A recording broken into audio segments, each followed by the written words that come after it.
Bom dia, senhoras e senhores. Essa é a visão de mercado da Tarde Gestão de Patrimônio. Hoje é terça-feira, dia 22 do 11. Um disclaimerzinho. Bom, Boletim Focus, né? A gente tem acompanhado aí pelas últimas 4 semanas o IPCA subindo, que foi novidade ver o IPCA já subindo para 2023. Eu acredito que muito disso aqui está na curva de juros que a gente veio, a inflação implícita veio estressando por uma postura do atual eleito a comandar o Brasil no ano que vem. O PIB segue crescendo aqui, ainda tem espaço para crescer mais, né? O IBCBR já aponta o crescimento acima de 3. Ontem saiu o resultado de um crescimento interessante no último trimestre. Então, isso aqui para a semana que vem deve continuar acelerando.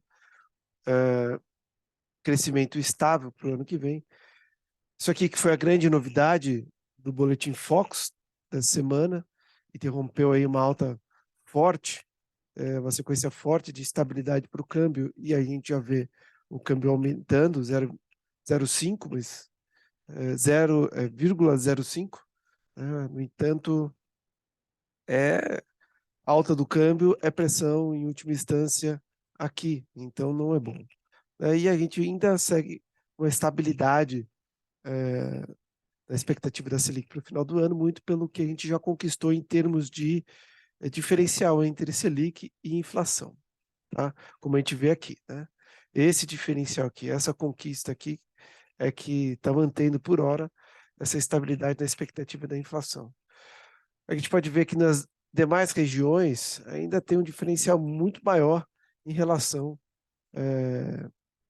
ao Brasil, só que um diferencial inverso. A gente tem uma taxa Selic muito superior à sua inflação, né? E nos demais países a gente tem o inverso, o que ainda sinaliza para a gente que esse ajuste vai acontecer, e esse ajuste acontecendo ainda deve trazer uma tremedeira nos mercados, tá? Bom, Covid, né, por mais que eu queira que isso aqui saia da pauta, segue na pauta. Ucrânia com a Rússia também segue na pauta, tá? Eleições desse mês, né, também. Resultados da empresa americana segue 40,59, né? Dados até ontem. Brasil sem dados. E segue a história da PEC, que agora está em torno de 70 bi. Né? Então, ou seja, enquanto isso não for uma verdade, é só ruído. Tá? Bom, a agenda de ontem não teve nada, a gente comentou tudo, e a agenda de hoje também está muito fraca.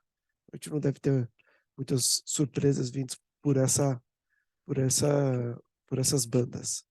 E aí o mercado, né? O mercado americano, Dow Jones, ele segue pressionando aqui no topo, mas sem força para fazer novos topos, né? O S&P também já começa a fazer uma espécie de bloqueio de avanço, assim como o Nasdaq também, uma espécie de bloqueio de avanço, e assim como o Russell 2000 também segue fazendo um bloqueio de avanço, né? Então a gente vê aí que o apetite ao risco para o mercado americano diminuiu, lembrando que hoje é o último dia assim, de um mercado trabalhando full time, porque essa semana tem Thanksgiving e quinta e sexta vai ser quarta, quinta e sexta, né? Quarta, a partir acho que da 1 hora, vai ser uma paradeira que só. E eu acho que essa paradeira vai ser até positivo para nós, mas vamos ver. Tá? O fato é que também Nikkei tentando aí fazer novos topos, por hora não, e aqui a gente já começa a ensaiar uma deriva. Ponto positivo para esse mercado de risco é o VIX, abaixo de 25, então, ou seja, mostrando que, em tese, embora a gente tenha todo esse espaço para a taxa de juros americana andar, parece que o pessoal tem um apetite ao risco maior, né? E isso se dá ao fato de eles estarem muito desalavancados nessa temporada. O WTI, né, que me surpreendeu, começou a fazer um repique em região de suporte. Então, a gente pode ver o que aconteceu no WTI, né, vindo aqui para essas regiões mais altas, que é o que aconteceu com o minério. Só que olha só o que está acontecendo com o minério agora, né? Lembrando, né? Hoje já, terça-feira, estão no meio da semana, né?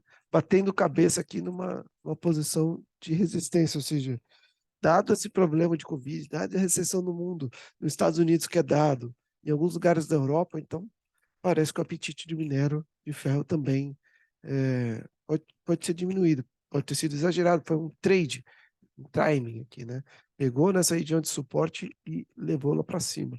Os bonds americanos aqui voltando a querer subir, vai ser muito apetite, né? Sem muita força. Olha o volume, né? Tudo bem que hoje é terça-feira, mas esse volume deve ser pífio em função dos feriados e tudo mais, né? Então, talvez fique mais nessa estabilidade, sem mais sem alguma novidade aparente, pode ser que isso aqui fique estabilidade. O ouro, que parece ter feito de fato um bloqueio de avanço, não pode perder essa região aqui, os 700. Perdendo, a gente volta aqui para o topo, para a base. Então, Dalian fechou em queda de 1,1, né? Lembrando, né? É, é um gráfico asiático, sobe vermelho, cai verde, né? Então, como que fechou as bolsas orientais mistas, né? Destaque negativo para o índice XM Composite da China e COSP da Coreia do Sul. Destaque positivo, a gente vê para Nikkei mais 0,61.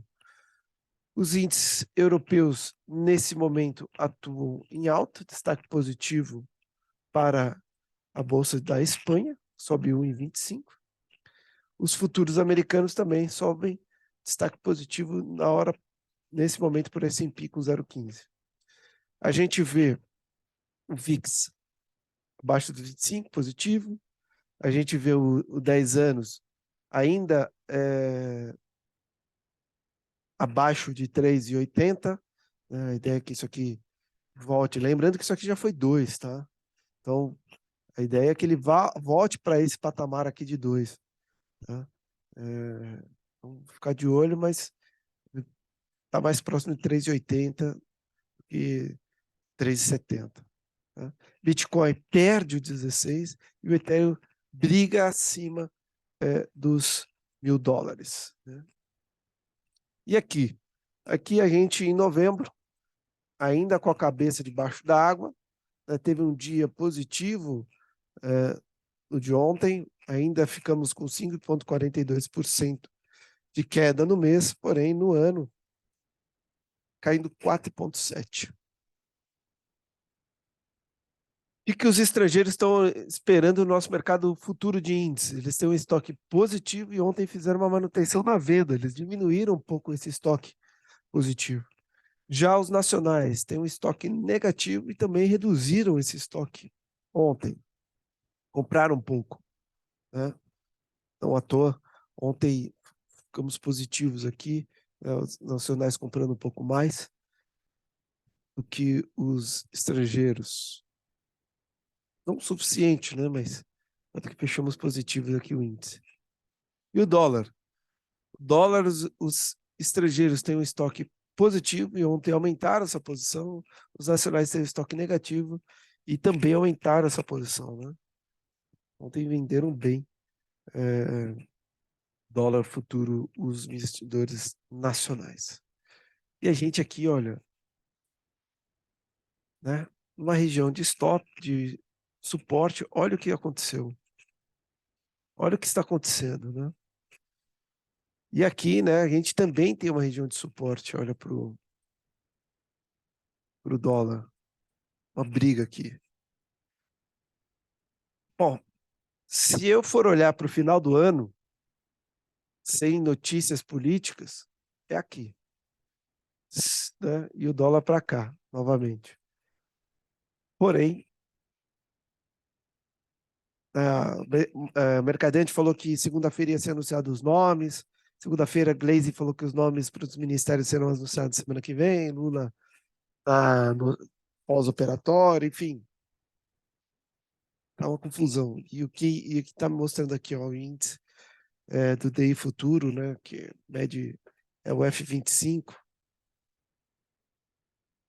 tá lá em cima. bateu 14, saíram vendendo, mas depois compraram um monte. Tá aqui, ó. Talvez tenha espaço para aliviar se diminuir a volatilidade lá fora, etc. Né? Mas não está interessante. Tá? A única coisa que está interessante, posso dizer, tá claro, né? Aqui é um suporte, né?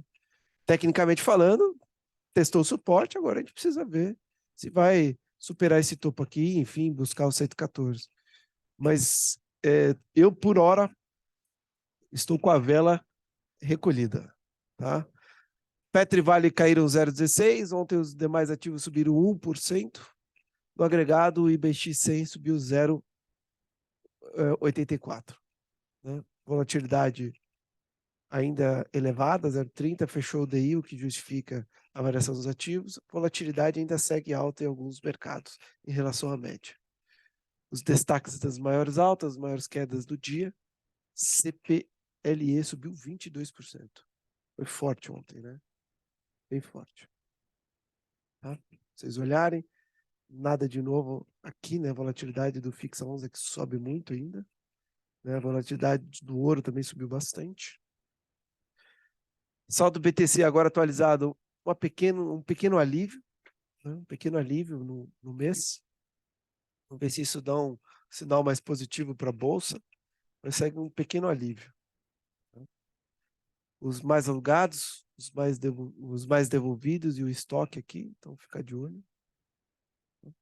E a curva DI, né? A inflação implícita reduziu paralelamente toda a curva aí, né? Melhorando um pouco os sentimentos, marginalmente, é claro, né? Porém, 5 dias, 10 dias, 30 dias, ó, o estrago que fez, né? Ainda é muito sutil. Então, basicamente é isso. Agradeço a atenção de vocês até aqui. Obrigado. Desejo a vocês um bom dia de mercado. Qualquer dúvida ou sugestões, por favor, deixe no comentário do vídeo ou mande para esse contato. Obrigado e até breve.